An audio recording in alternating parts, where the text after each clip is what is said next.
As we get into our careers, it's all about the certifications and the master class and the LinkedIn courses. When you train your brain to look for wins, you get more wins. Yes. Just putting that calendar hold on your calendar for your next year can be exponential. Why are we doing all this? Yeah. Why are we working so hard? Why are we striving? What's it all for? Yeah. All right, I'm so excited for this topic today. David Brickley, owner and CEO of STN Digital. I've brought alongside Aaron Keith, who's been a business consultant for over 20 years. I've worked with you for now like 8 years, I think. But 13,000 different companies, entrepreneurs, employees you've worked with on a daily basis. So nobody is better to talk about this topic than you. And it's all about annual planning on the personal side. I think as we get into our careers, it's all about the certifications and the master class and the LinkedIn courses so we can get a promotion to make more money. But we often forget about the personal part of planning, and you're so big on this. And I'd love for you to, I guess, just speak quickly on what that means when we talk about personal life, visioning, planning, et cetera. A lot of it comes back to our why. Why are we doing all this? Yeah. Why are we working so hard? Why are we striving? What's it all for? Yeah. And when? Yeah. And most of us don't have a roadmap that we're following, we're using to guide us.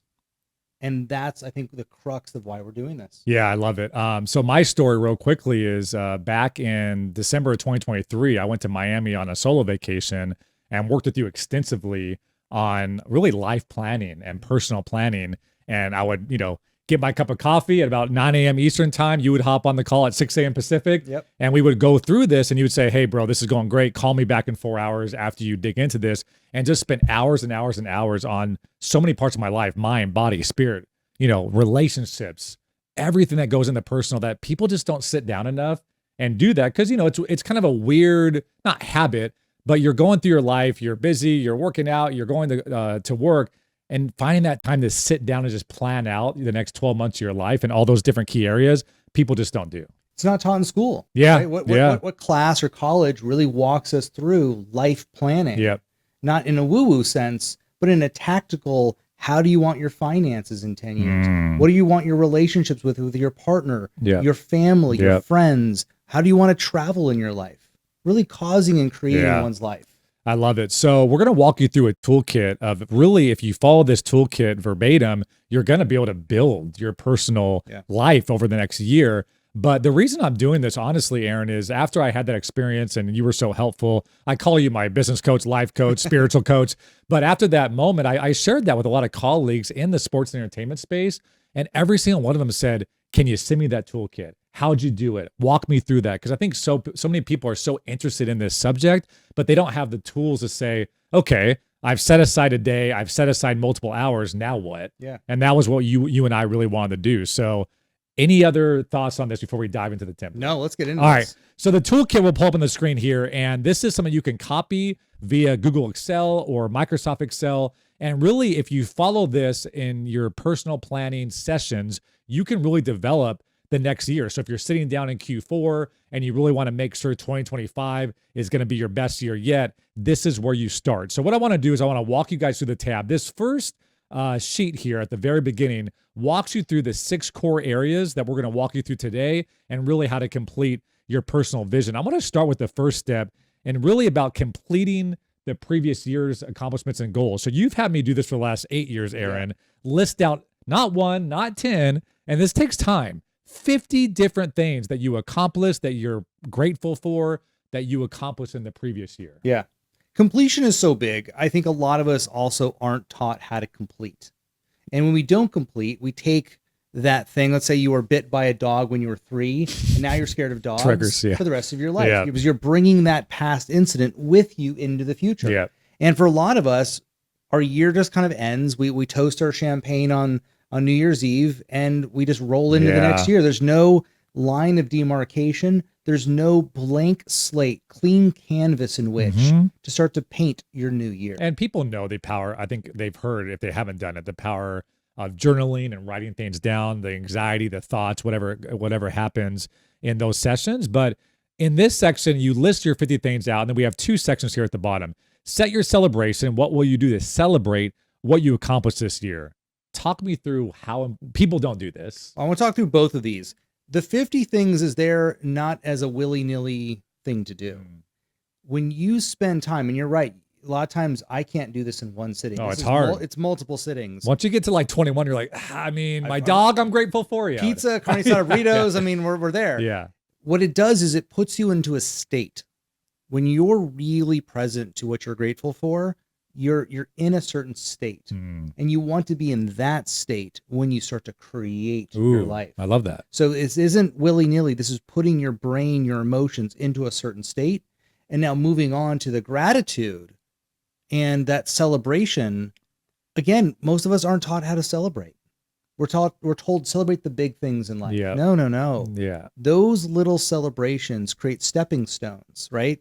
Each one is a rung of a ladder that we get to stand on to move up to that next level. Yep. So it trains us to be good at celebrating, and it also acts as that marker, that anchor of what you accomplish. And when you don't pick a day to celebrate after an accomplishment or even an exercise like this, it just feels like you're at the hamster wheel. And I think when we're all, especially working in sports and entertainment, I could speak for this, like the next event, the next game, it just like, there's never an end in sight. And it can get, burnout's a huge thing in our industry. And unless you can celebrate that promotion or celebrate that your team won the championship or celebrate that you were ranked #1 in social media for the year by multiple pundits, like those are big moments that you should celebrate, go to dinner, pop champagne, go on a trip, and actually be intentional with those celebrations too. So, and you think about how your brain works. When you train your brain to look for wins, you get more wins. Yes. Right? Because we're naturally, as people, kind of look at the negative side, like that happened or that happened. I should have done this. Damn it. Yeah, exactly. So it also shifts your perspective on how you view things, and wins beget wins. Yeah, I love that. And then the final part of this first section, and you've taught a lot, or I guess you've really taught me on this part, coming to completion. Coming to completion on relationships or situations, but coming to completion on a year is kind of a big deal. It really is. Leaving that in the rearview mirror and focusing, because we bring so much baggage from previous years or previous situations onto the new playing field, if you will. And just like any sporting team, like, hey, we missed the playoffs, the season's complete. Now we're going to training camp. We're focused on forward. We're not worried about losing week 8 last year, you know? Yeah, it's true. A lot of people aren't really focused on the future like we need them to be. Yeah. They're bringing that past with them. And when you really, truly complete something, you approach it anew. Yeah. It's just like painting a painting on top of last year's painting. Yeah. It's just not going to look great. And letting things go too. I think, again, it's so many times we bring over baggage or, triggers like you mentioned earlier. So this is the first part of this section. You want to go through, this is going to take some time, like Aaron and I said, break down the 50 things that you're grateful for, the things that you accomplished over the year, mark a celebration date. You can go out to dinner or whatever that thing may be to celebrate, and then it's complete. So we come to completion. We've now planted our flag that now we're looking forward, setting anew, like you mentioned, and now we're ready to jump into step 2 of this process, which is setting your theme. And we talk about this, what is your why for the year? And on this toolkit, we have resources to help you and some questions to really make you think deeper about this. But talk me through how important it is to set your why, maybe in life, but when you go into a new calendar year. Yeah, I think one way to look at it is it sets that North Star, right? This is a bit of a unique conversation that people don't usually have. What is your theme or context? You're like, what shapes you? So the way I'm used to explaining this is your theme or your context is the bowl that holds the Jell-O.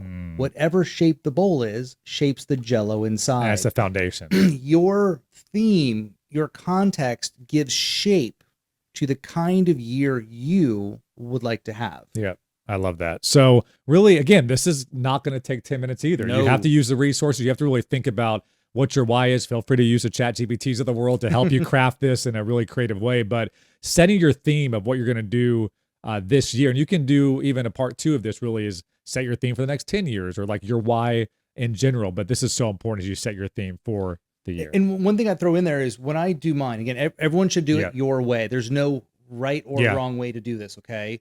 By doing it, you're winning already. Yeah. Yes. So what I'm doing is I put my theme, I put it on my business budget, my personal budget. I put it everywhere. I put it on my vision board. I put it by my goals. So when I'm interacting with certain documents that I know I'm always going to interact with, just like that picture on the wall that you walk by, it triggers your brain. Yeah, it reinforces, reminds you. oh yeah, it's back there. It's back there. Yep. See, I gotta do that. That's one thing that you told me not to do that I haven't done yet. Okay. So this is the my favorite part of this whole entire toolkit. This is awesome. And we're gonna dive into this. So as we look at our screen here, you really talk about there's 6 key areas that we've built out here. And I put some examples and I'll walk you through the actual logistics of the toolkit, but I'll break this down. So we put finances and career. Again, for any employee or professional out there, that's a section that you can really dig into. Relationships, mind, body, environment, and stuff, and spirituality. I want to dive into each of these individually for a second, but we also score ourselves, right? So how do we feel we're doing in finances and career at this given time? Relationships, body, mindset. And then you can really look back a year from now and see if you would take yourself from a 5 to a 6 or what have you.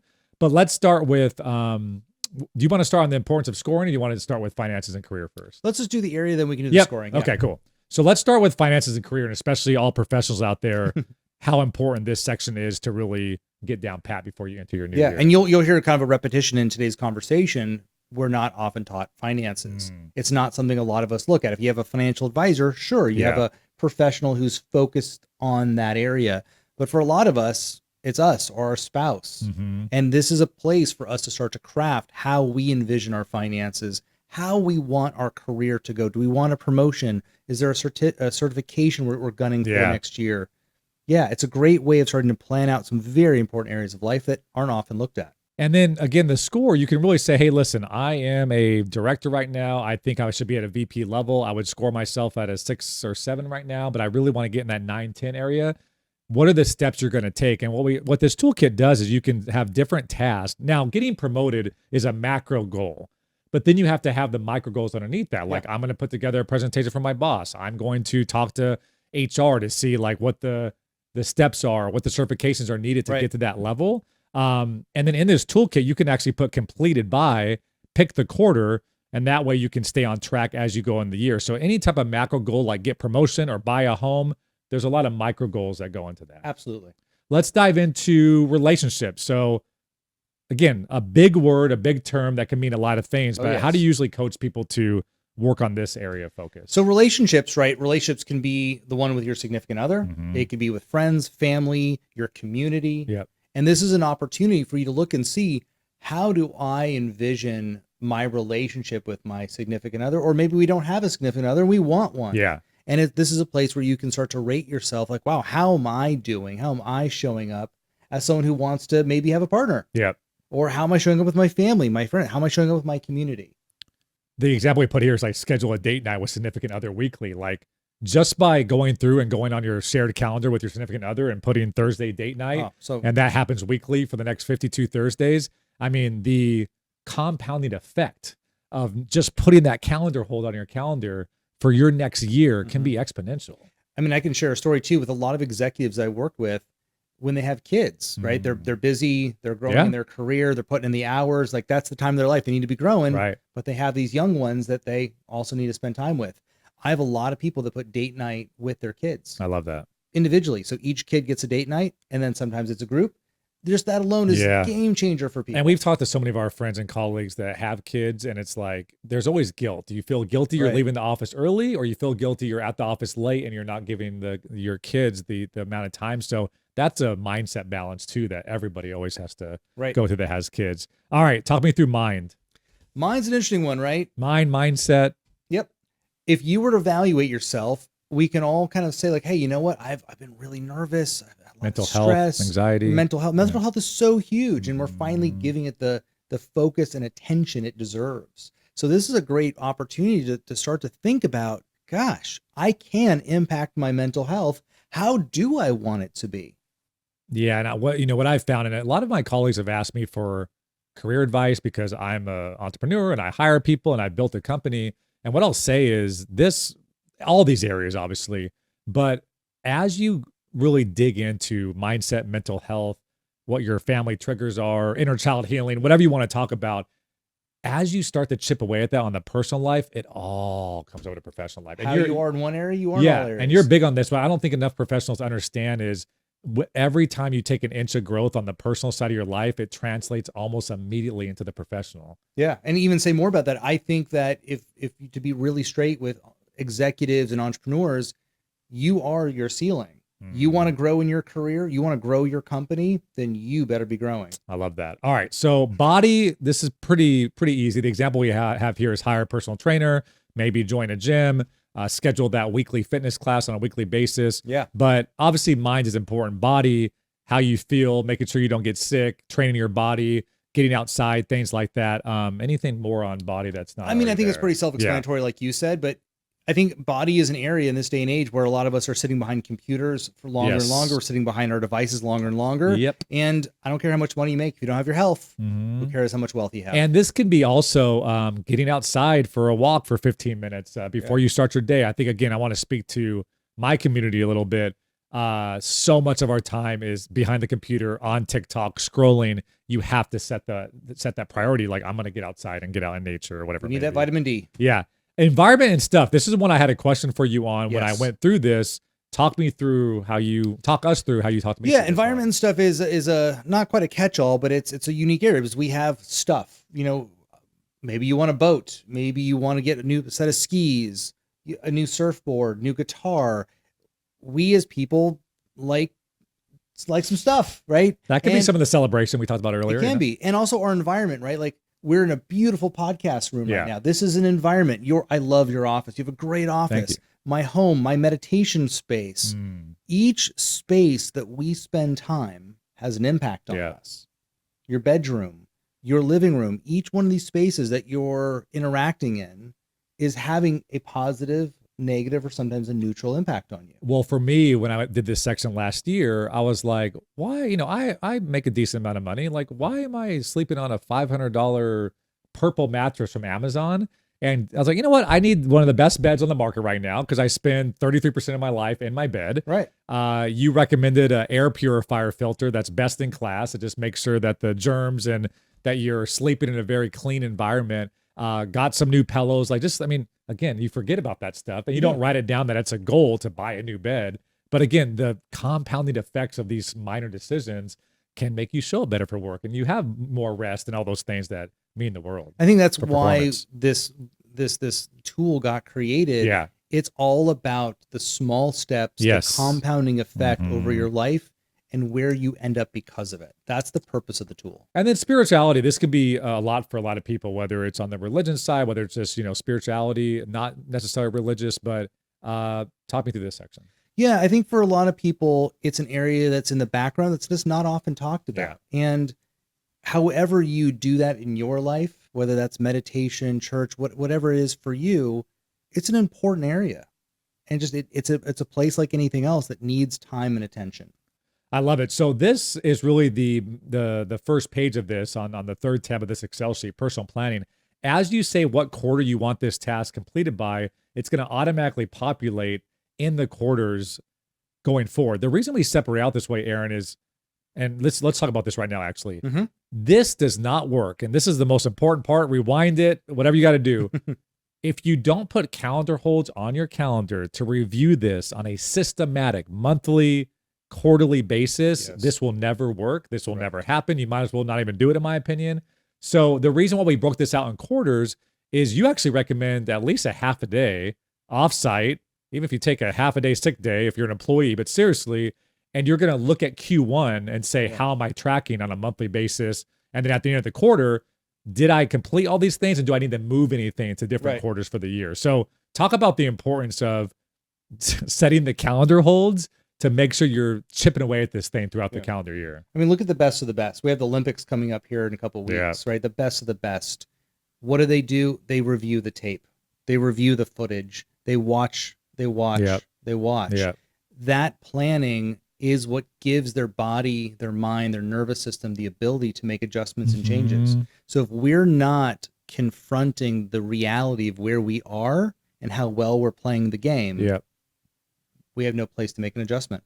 I'll give you an example. For body, for example, I put hire a new sports doctor. I put test my VO2 max scores, test my body fat percentage. Spirituality, I said hire a new therapist. I didn't get around to hiring a new therapist in Q1, but I did all the body stuff. I bought the new bed, the new filter in Q1. That's okay. Move the therapist now to the end of Q2, and then I ended up doing that. So don't also fault yourself if you set a Q1 or Q2 goal as long as you can move it around. Life happens. Yeah, this is Crazy thing, yeah. absolutely not about perfectionism. Yes. Absolutely not. This is about having a structure that supports you in moving the ball down the field. Yep. No one plays a perfect game ever. But if you get 83% of this stuff done, I mean, Again. you're literally in the top 99 percentile. And you're going to start eclipsing your friends, family, and colleagues. Yeah. You're going to start noticing How are you doing? they're going to start coming to you like, wow, your life seems like it's work. What are you doing? Yeah, exactly. The fifth and final thing here, I put this as books, and you made a good point here. This can be TED Talks. This can be certifications. This could be LinkedIn courses. This can be certifications within your organization if you work for a macro company. But what I liked is I had goals of, and this is examples I put here, my personal brand, acquiring companies now or in the future, purchasing more real estate. So I went and researched the top books in these different categories. So whatever it may be for you, if it's mental health, if it's your personal brand, if it's getting better with negotiation skills in your career, you can literally go research all the books, put them on here, and you can buy them on Audible. You can purchase all the books, but this is a big part of growing your mindset and your skill set throughout the year. If you can read a book a month in these key areas, 'cause what I used to do, Aaron, I would just, whatever book someone would recommend to me, I would just read. Yeah. And it wasn't really laddering up to my greater purpose for the year or for what I wanted to do. Once I sat down and did this was a game changer because every book I completed, I feel like I unlocked a new level of where I want to go. Yeah, and each year, kind of going back to your theme, so for many years, financial freedom was a big theme for me. Yep. And I realized, like, hey, I need to increase my financial IQ. So in that case, I need to be reading books and watching podcasts that are giving me that inputs and that education and knowledge. So that is the toolkit, right? If you look at the first page, once again, number one, completes your year, what you're grateful for. You want to set your theme. We walked you through the personal planning, the 6 core areas. And then once you do that, books to read. I put this on the front page once again. I'm going to repeat it on this little podcast or this video. But again, what I put here is the 6th and final step is the most important. I'm going to zoom up here for Aaron too, so he sees this here in the studio. Commit to a calendar hold at the end of each month to review your goals by quarter. This will be working time set aside that you set on your calendar to make sure these tasks get done. Because if you want to hire a new financial planner, if you want to hire a new personal trainer, it takes time. You got to Google, you got to call some people, you got to ask for recommendations. Those holding times have been so game changing for me, Aaron, because again, I want to hire a new therapist. In that session on my calendar, I texted 3 friends, what therapist do you use? I went on Google, I looked at local people, I went on TikTok and searched therapists, and I used that time to actually check off that box. Right. That's what you usually don't do, is set the time to research the thing you want to do so you actually can complete it. Yeah. Your calendar for all of us is the number one tool because it manages the time. Yeah. Right. It makes the time. So for relationships, like me and my fiance, we have a relationship time block every single month. It's on Mondays at the end of the day, 5:00. And once a month we sit down and we review, how we doing? And deal with, and we look at all the areas of our relationship. Yeah. If any area that we want to grow in life, if there's not a calendar hold to deal with it, don't expect it to grow. I love it. And then again, it's so important to set those half days if you can, a full day, even if it's on a weekend, at the end of each month, end of each quarter, to see how you're tracking so you can move stuff around. It just reminds like, oh shit, I did want to hire a new trainer. Like, let me get on that. Yeah. And that kind of like really accountability for yourself. Yeah. Because you could have accountability coach, but like that calendar, and put it in your work calendar. My work and personal calendars in the same thing. Same.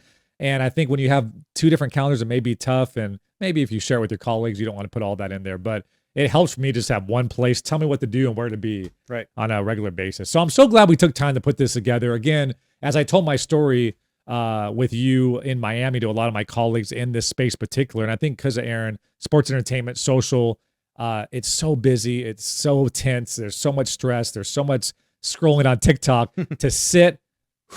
Let's talk about the personal life. Let's give you this toolkit. So again, logistically, make a copy of this. It'll make it all editable. Yeah. Follow the different goals that we put in here as far as your checklist. Put those calendar holds. And I'm excited to talk to you guys in a year of how this changed the game. Yeah. All right, there it is. Thanks so much on the podcast. Once again, this has been another edition of the Business Social. My name is David Brickley alongside Aaron Keith, and this has all been powered by STN Digital. See you guys. Bye, guys.